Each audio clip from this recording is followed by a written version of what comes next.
شدید طوفان، شدید ایک بارش اور طوفانی بارش اور اتنا بڑا آسمانی ایک امتحان مکے میں آیا کہ حتیٰ خانہ کعبہ کی دیواریں بھی بہہ گئیں، مکے کے گھر بہہ گئے، بہت بڑا نقصان ہوا، اور جس کے نتیجے میں خانہ کعبہ تعمیر نو مانگ رہا تھا۔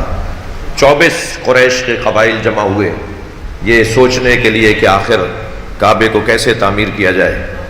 تو جب گفتگو آگے بڑھی اور چراغ محفل حضرت ابو طالب کے سامنے آیا تو حضرت ابو طالب نے فرمایا کہ ہم میں سے کوئی معمار نہیں ہے اور معمار ہی بتائے گا کہ یہ گھر کیسے بنے گا۔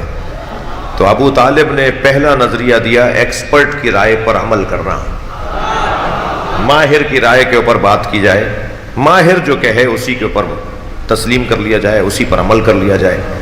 پوچھا ابو طالب وہ کون ہے کہ جو یہ کام کرے گا؟ فلاں قبیلے کے اندر۔ آپ نے پتہ بتایا اور اسے بلا لیا گیا۔ اس نے بتایا کہ اس میں اتنا مال لگے گا اور اتنا وقت اس کے اندر لگے گا اور یہ ایسے تعمیر ہوگا اور اتنا خرچہ اس کے اندر ہوگا۔ حضرت ابو طالب نے 24 قبیلوں میں تقسیم کر دیا کہ کون کیا لے کر آئے گا، اور پھر جب وہ دن آیا کہ تعمیر ہونا چاہیے تو جیسے ہی مزدور اور مستری آگے بڑھے تو ایک اژدہا پہاڑوں سے نکل کر آیا اور کعبے کے درمیان میں آ کے بیٹھ گیا۔ پھر ابو طالب یاد آئے اور پہنچے حضرت ابو طالب کے گھر کہ ابو طالب ماجرا کچھ یہ ہے۔ عزیزو، پہلا سماج ساز فیصلہ ابو طالب کا یہ تھا کہ ایکسپرٹ کی رائے پہ عمل کرو، ماہر کی رائے پہ عمل کرو۔ اور دوسرا سماج ساز فیصلہ ابو طالب کا سنیے۔ جیسے ہی ابو طالب آئے اور دیکھا کہ خانہ کعبہ کے اندر ایک اژدہا بیٹھا ہوا ہے اور مال رکھا ہوا ہے اور مزدور مستری بھی کھڑے ہوئے ہیں، تو حضرت ابو طالب نے پہلے اژدہے کو دیکھا، پھر مزدوروں کو دیکھا، پھر مال کو دیکھا۔ مال کو ایک غور سے آنکھیں بھر کے دیکھا اور بے ساختہ فرمایا حرام مال سے کعبہ نہیں بنے گا۔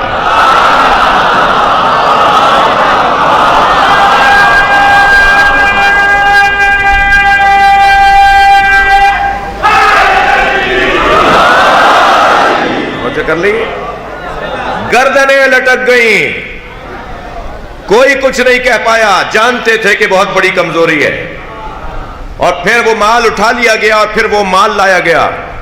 تھکے نہیں ہے تو جملہ کہوں، ہر امام بارگاہ کو وہ روحانیت نہیں ملتی، ہر مسجد کو وہ روحانیت نہیں ملتی، ہر آدمی کو وہ عزت نہیں ملتی، ہر کتاب کو وہ تعظیم نہیں ملتی، ہر مولوی کا وہ مقام نہیں ہوتا، ہر صحابی ایک جیسا نہیں ہے، ہر نبی ایک جیسا نہیں ہے۔ خبردار خبردار، جس میں جتنا خلوص ہوگا اتنی ہی اس کی عزت بڑھتی چلی جائے گی، جس میں جتنا حلالیت ہوگی اتنا ہی اس کا مقام بڑھتا چلا جائے گا، جتنا جس کے اندر تقوی ہوگا اتنا ہی اس کی عظمت بڑھتی چلی جائے گی۔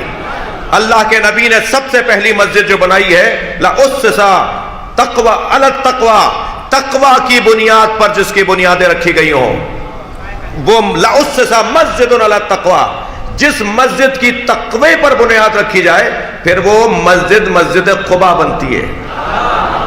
جس مسجد کی بنیاد تقوی پہ رکھی جائے وہ پھر مسجد نبوی بنتی ہے، اور جس مسجد کی بنیاد منافقت پہ رکھی جائے وہ مسجد مسجد زرار بنتی ہے۔ خبردار، میناروں کو دیکھ کر مسجد نہ سمجھ لینا، خبردار، گنبدوں سے مسجد نہیں بنتی، خبردار، مسلوں پر اللہ نہیں ملتا۔ بہت سے لوگوں کو تو مکے میں جا کے بھی اللہ نہیں ملتا، اور بہت سے لوگوں کو اپنے اوپر غور کرنے سے اللہ سمجھ میں آ جاتا ہے۔ لہذا حضرت ابو طالب نے فیصلہ دیا، خبردار، حرام مال سے کعبہ نہیں بنے گا۔ جب دوبارہ سے مال جمع کیا گیا اور سب نے یقین سے کہا کہ ابو طالب یہ حلال مال ہے، تو حضرت ابو طالب نے دونوں ہاتھوں کو بلند کر کے کہا یا اللہ، ہم تیرا گھر بنانا چاہتے ہیں، ہماری مدد فرما۔ آسمان سے ایک پرندہ اترا، اپنے پنجوں میں اژدہے کو پکڑا اور آسمانوں کی طرف لے گیا۔ ابو طالب نے سجدے میں سر رکھ کر کہا یا اللہ، یہ تیرا گھر ہے اور ہم اس کے خادم ہیں۔ ابو طالب کی سیرت کا حصہ ہے۔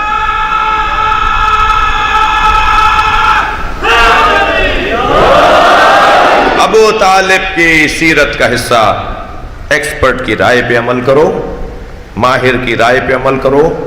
ہر شعبے کا ایک ماہر ہوتا ہے. آئی اسپیشلسٹ سے ذرا کڈنی کے بارے میں پوچھ کے دیکھیے گا، آپ کو ایک جملہ بھی رائے کے طور پہ نہیں دے گا، صاف منع کر دے گا کہ میرا شعبہ ہی نہیں ہے. میں آپ کو لکھ دیتا ہوں کہ فلاں ڈاکٹر سے بات کر لیجئے، مگر میں آئی اسپیشلسٹ ہوں، کڈنی کے بارے میں رائے نہیں دوں گا. کڈنی اسپیشلسٹ سے آپ کہیے ذرا دل کی تکلیف کے بارے میں، وہ آپ کو رائے نہیں دے گا. دین کو اتنا تو آسان نہ کیا جائے. بدن کا ماہر تو دوسرے ماہر کے مشورے پر عمل نہ کرے اور اس کے کام میں دخالت نہ دے.